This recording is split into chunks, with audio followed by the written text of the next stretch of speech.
হলো শ্রাবণের শেষ সোমবার, তাই এখন রেডি হয়ে নিয়েছি। আর এখন বাজে ঘড়ির কাঁটায় 6টা 10, সন্ধে 6টা 10। এখন যাব মন্দিরে পুজো দিতে। পরে নিয়েছি মায়ের একটা শাড়ি, আর রাইও আজকে উপোস করেছে, ও পরে নিয়েছে ওর মায়ের একটা শাড়ি। দুজনেই দুজনের মায়ের শাড়ি পরে নিয়েছি। এই মায়ের শাড়ি পরার একটা আলাদাই মজা, তাই না বলো? আর এখানে দেখো ব্যাগে নিয়ে নিয়েছি তোমার একটা ঝুড়ি, ঘটি, আর রাস্তা দিয়ে ফুল ফলটা কিনে নেব। আজ দুপুরবেলা হয়েছে অঝোরে বৃষ্টি, তাই নিচে নেমেই ভাবছি কতটা জল জমেছে, এবারে গিয়ে কি দেখব। শাড়ি টাড়ি পরে তো বেরিয়েছি, ও মা, দেখে তো পুরো অবাক। দেখেছো বাড়ির ভেতরে কত জল, রাস্তা তো পুরো পুকুর। রাস্তায় বৃষ্টির জল জমে গেছে, দেখলে মনে হয় পৌরসভা ফ্রিতে সুইমিং পুল খুলে দিয়েছে। ও মা, এদিককার কাণ্ড দেখো, এদিকে তো তাকানোই যাচ্ছে না, কত জল জমেছে এই সাইডে। কোনটা ড্রেন কোনটা রাস্তা কিছুই যে বোঝা যাচ্ছে না। চলো এবারে আমিও ধীর গতিতে এগোই। আমাদের এখানে একটা মন্দির হয়েছে নতুন, সেটাতে এখনো পর্যন্ত যাওয়া হয়নি, তাই ঠিক করেছিলাম শ্রাবণের শেষ সোমবার ওই মন্দিরেই যাব। মন্দিরও দর্শন হয়ে যাবে, সাথে পুজো দেওয়া হয়ে যাবে। এই দেখো গল্প করতে করতে চলে এলাম সেই মন্দিরে। সবার মুখে এই মন্দিরের গল্প শুনেছি, কিন্তু এই মন্দিরে আর আসা হয়নি। সকালবেলাতেই রায়ের এক বন্ধুর কাছে খবর নিয়েছিলাম যে এই মন্দিরে জল ঢালা যায় কিনা। তা বলল জল ঢালা যায়। আর এই যে সিঁড়ি দেখছো, এই দিয়ে ওপরে মন্দির, আর নিচে মন্দিরের যে পুরোহিতরা থাকে এখানকার লোকজন, তারাই নিচে থাকে। চলো এবারে মন্দিরের ভেতরে যাই। সকালে নাকি অনেক লোকজন এসে জল ঢেলেছে, তবে বিকেলে লোকজন সেরকম একটা নেই।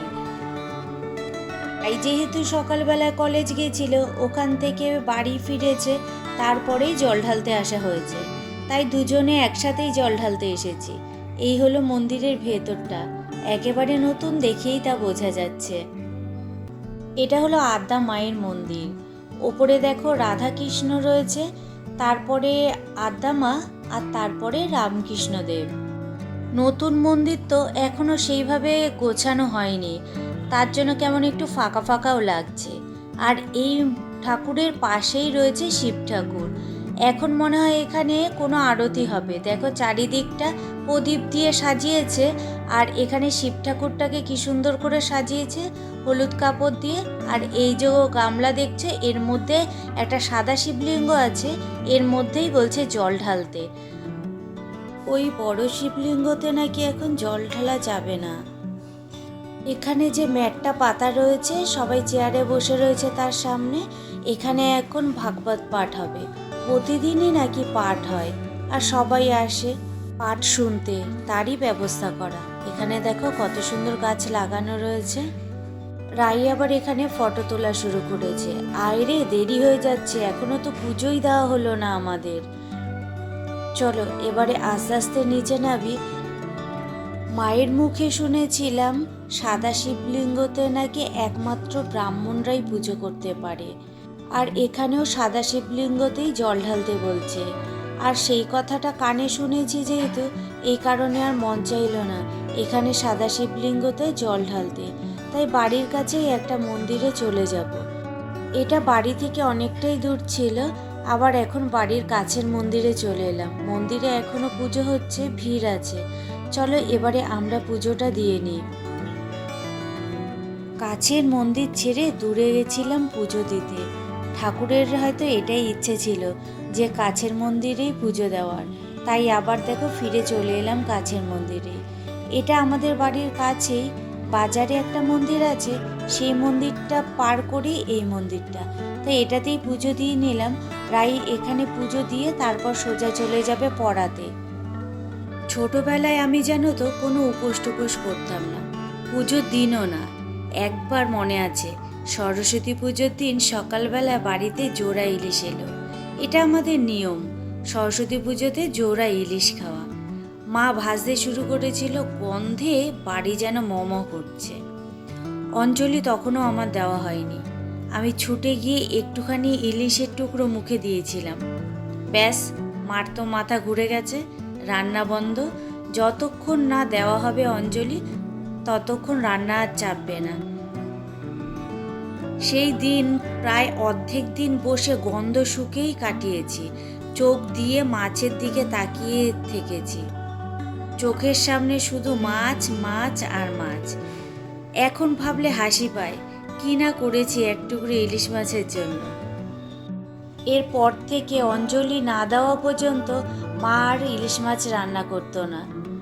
আজও মনে পড়ে যায় সেই মুহূর্তগুলো, যেন স্মৃতির পাতায় লুকিয়ে আছে ছোট্ট ছোট্ট দুষ্টুমি, গোপন হাসি আর নির্ভেজাল আনন্দ। কত বছর কেটে গেল, কিন্তু সেই স্বাদ, সেই গন্ধ, সেই অনুভূতি এখনো মনে পড়লে মন ভরে যায়। শ্রাবণ মাসের এই 4টে সোমবারই আমি উপোস করি। প্রত্যেক সোমবারই সন্ধ্যের সময় আমি সেদ্ধ ভাত খাই, কিন্তু লাস্ট সোমবারে আমি পুরোই উপোস থাকি। আমাদের পুজো শেষ, এবার আমরা বসে আছি। এই যে হাতে ফুল নিয়েছি, এখন হবে অঞ্জলি। কিছুজন বাকি আছে, তারা পুজো দিয়ে নিলে তারপর অঞ্জলি হবে। এটা হলো রায়ের বান্ধবী, ওদেরই বাড়ির সামনে ওই মন্দিরটা ছিল। আর এই যে এখানে সবাই বসে আছে অঞ্জলি দেবে বলে।